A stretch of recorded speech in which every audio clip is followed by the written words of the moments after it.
Hello my dear students, welcome to my channel Triyasha study centre. Friends, তোমরা যারা একাদশ শ্রেণীতে পড়ছো আজকে তোমাদের জন্য নিয়ে এসেছি একটি ইম্পর্টেন্ট সাজেশন। তোমাদের যাদের হেলথ অ্যান্ড ফিজিক্যাল এডুকেশন বিষয়টি আছে, হেলথ অ্যান্ড ফিজিক্যাল এডুকেশন সাবজেক্টের একেবারে লাস্ট মিনিট সাজেশন, যেটা ভেরি ইম্পর্টেন্ট প্রশ্নগুলো তোমাদের কাছে আজকে নিয়ে এসেছি। তার আগে তোমাদের একটু বুঝে নিতে হবে, যদিও হয়তো তোমরা স্কুল থেকে অনেকটা জেনেছো এবং তোমাদের ক্লাস 11-এর পরীক্ষায় সাধারণত তোমাদের বিদ্যালয় থেকে যে প্রশ্নগুলোর কথা স্যারেরা বলেন সেই প্রশ্নগুলো ম্যাক্সিমাম পড়ে থাকে। তবে আমার মতে আমি কতগুলো প্রশ্ন তোমাদের জন্য চয়েস করেছি, সেই প্রশ্নগুলি তৈরি করলে তোমাদের স্যারের সাজেশনের সঙ্গে অবশ্যই মিলে যাবে। তার আগে তোমরা যে নাম্বার ডিস্ট্রিবিউশনটা সেটা একটু ভালো করে বুঝে নাও। তোমাদের প্রথমে 6 নম্বর মানের প্রশ্ন তোমাদের 4টি প্রশ্নের উত্তর দিতে হয়। 6 নম্বর মানের প্রশ্ন 4টি প্রশ্নের উত্তর দিতে হয়, 4 ছক 24 নাম্বার থাকে এবং তারপরে তোমাদের 5 নম্বর মানের প্রশ্ন একটি উত্তর দিতে হয়, তাহলে 24 আর 5 29 নাম্বার হলো। এবং 2টি 3 নম্বর মানের প্রশ্ন 6, 3 দুগুণে 6, তাহলে মোট তোমাদের এই 35 নম্বর থিওরিতে থাকবে। প্রথমে আমি তোমাদের 6 নম্বর মানের প্রশ্ন যে 4টি প্রশ্নের উত্তর দিতে হবে, আমি কয়েকটি দেখতে পাচ্ছ 10টি প্রশ্ন লিখেছি। 10টি প্রশ্ন 6 নম্বর মানের প্রশ্ন, 4টি প্রশ্নের উত্তর দিতে হবে। পড়বে হয়তো 7টি প্রশ্ন, 6টা থেকে 7টি প্রশ্ন তোমাদের থাকবে, তার মধ্যে থেকে 4টি প্রশ্ন পড়বে। আমি তোমাদের দিয়েছি 10টির মধ্যে 8টি প্রশ্ন গোলের মধ্যে রাখা আছে, অর্থাৎ 8টি প্রশ্ন ইম্পর্টেন্ট প্রশ্ন। এই 8টি প্রশ্ন যদি তোমরা খুব ভালো করে তৈরি করো তাহলে এর থেকে 4টি প্রশ্ন তোমরা কমন পেয়ে যাবে। বন্ধুরা, তোমরা যারা চ্যানেলটি সাবস্ক্রাইব করোনি অবশ্যই তোমরা চ্যানেলটি সাবস্ক্রাইব করে নাও এবং বন্ধুদেরকে লিঙ্ক বেশি করে শেয়ার করো। আশা করি তোমরা নাম্বার ডিস্ট্রিবিউশনটা বুঝে গেলে।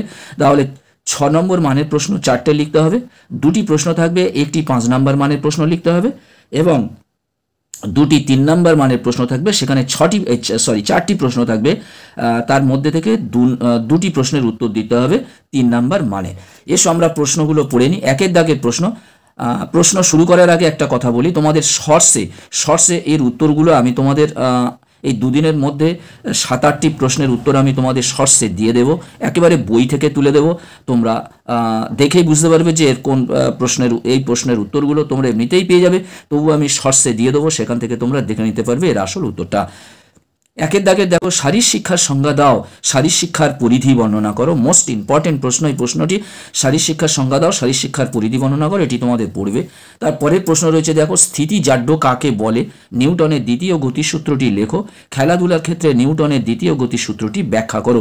এখানে দেখবে চ্যাপ্টার লেখা রয়েছে, এখানে দেখো CH1 মানে চ্যাপ্টার 1, এটি তোমাদের চ্যাপ্টার 3-এ লেখা রয়েছে, চ্যাপ্টার 3। আবার চ্যাপ্টার 3 থেকে ফের আরেকটি প্রশ্ন, দেহ ভর সূচক কাকে বলে, সূত্রটি লেখো। যদি কারোর ওজন 72 কেজি ও উচ্চতা 1.64 মিটার হয় তাহলে তার BMI কত ও সে কোন শ্রেণীভুক্ত, এটিও চ্যাপ্টার 3 থেকে দেওয়া রয়েছে। তারপর দেখতে পাচ্ছ আর্থ্রাইটিস কি, এর প্রাথমিক লক্ষণগুলি কি কি, এটি হলো তোমাদের চ্যাপ্টার 6 থেকে প্রশ্ন। আর্থ্রাইটিস কি, এর প্রাথমিক লক্ষণগুলি কি কি।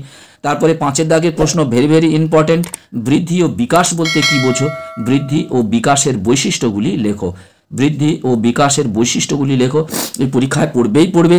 তারপরের প্রশ্ন দুটিও খুব ইম্পর্টেন্ট প্রশ্ন, বয়স সন্ধিকালে কিশোরীদের সমস্যা ও তার সমাধান উল্লেখ করো এবং বয়স সন্ধিকালে কিশোরীদের চাহিদাগুলি লেখো।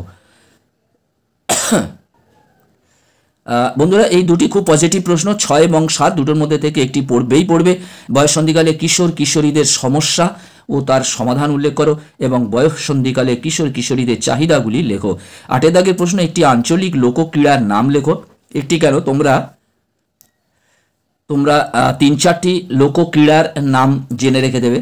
লোকক্রীড়া বলতে কি বোঝো, এর সুফলগুলি লেখো। এটা দিকে চ্যাপ্টার 2 আগে দেখোনি, এটা চ্যাপ্টার 2 থেকে একটি প্রশ্ন এখানে রেখেছি। তারপরে দেখো চ্যাপ্টার 4 থেকে একটি প্রশ্ন রয়েছে, মানসিক চাপ বলতে কি বোঝো, মানসিক চাপ কয় প্রকার ও কি কি, মানসিক চাপের শারীরিক লক্ষণগুলি কি কি। তারপর 10-এর দাগের প্রশ্ন, এটিও খুব ইম্পর্টেন্ট প্রশ্ন, শ্বসনতন্ত্র ও সংবহনতন্ত্রের উপর ধূমপানের প্রভাব আলোচনা করো। শ্বসনতন্ত্র সংবহনতন্ত্রের উপর ধূমপানের প্রভাব আলোচনা করো, ভেরি ইম্পর্টেন্ট। এটি হলো চ্যাপ্টার 5। এবার তোমাদের 5 নম্বর মানের প্রশ্ন। 5 নম্বর মানের প্রশ্ন তোমাদের দুটি থাকবে, কমপক্ষে তো দুটি থাকবে, একটি প্রশ্নের উত্তর করতে হবে। আমি যত সম্ভব 3টি থেকে 4টি প্রশ্ন দিয়েছি। একের দাগের দেখতে পাচ্ছ অভিক্ষা কি, হার্ভার্ড পদক্ষেপ অভিক্ষা বর্ণনা করো। অভিক্ষা কি, হার্ভার্ড পদক্ষেপ অভিক্ষা বর্ণনা করো। পরের প্রশ্ন 60 মিটার দৌড়ের মাধ্যমে গতির অভিক্ষার উদ্দেশ্য, সরঞ্জাম ও পদ্ধতি লেখো। তারপর 3 দাগের প্রশ্ন ক্ষিপ্রতা পরিমাপের অভিক্ষা বর্ণনা করো। ক্ষিপ্রতা পরিমাপের অভিক্ষা বর্ণনা করো।